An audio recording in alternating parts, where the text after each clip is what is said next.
Hey guys, Mark Crossfield here with GolfOnline. We've got very much into off the right, 170 yard approach shot. Now what I'm going to do is I'm going to punch my 5-iron, so that means take loft off. I'm going to be hitting down on the ball more to try and keep the flight low. It's a common shot you'll see golfers attempt, and if you're not attempting it, one you should try.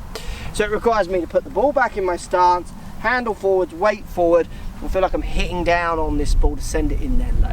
Now what happens, because I'm hitting that ball earlier in my stance, so it's back in my stance, I'm hitting it earlier, and my club is moving down, what happens is my path tends to move more to the right. So this ball naturally tends to draw. Now remember here, wind is off the right. So I'm going to have to compensate not only for the wind, but also for the shape that my natural punch shot gets. Now I can do things to stop that, so I could try and change my path to feel like it's swinging more left, which would actually make it go quite straight. You take that shape off, but I feel like I'll lose distance if I start trying to cut it into that wind. So I want to ride this wind. I want to use the draw of my punch shot and the wind to make the distance. Let's show you where I'd be aiming to play this shot.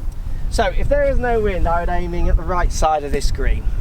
Because of the wind and my side, I'm going to move the ball maybe 5-10 yards in the air with my natural shape, but because of the wind, when the ball gets turning with that wind taking it as out, I'm going to start this over this bush, so the left of the two bushes there, and try and draw it in with my shape and the wind. You've got to be confident to play this shot because you are aiming a long way off target, but if you practice it enough, it's one that can help you. So let's try and ride this wind in there.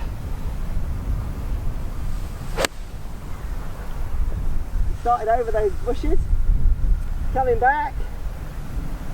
Yeah, middle of the green to right side. A good strike, I'll take it. The wind didn't take it quite as much as I wanted it to, but I'll take that all day long. Similar to trying to miss putts on the high side, what I do when the wind is coming quite a long way from, or quite strong off one side, I'm going to try and use it as a blanket. I feel if that ball was to miss left of that flag, like the wind's got the better of me, so I'm always going to just slightly overcook it, so it's always feeling like it's coming back to the hole rather than turning away from the hole.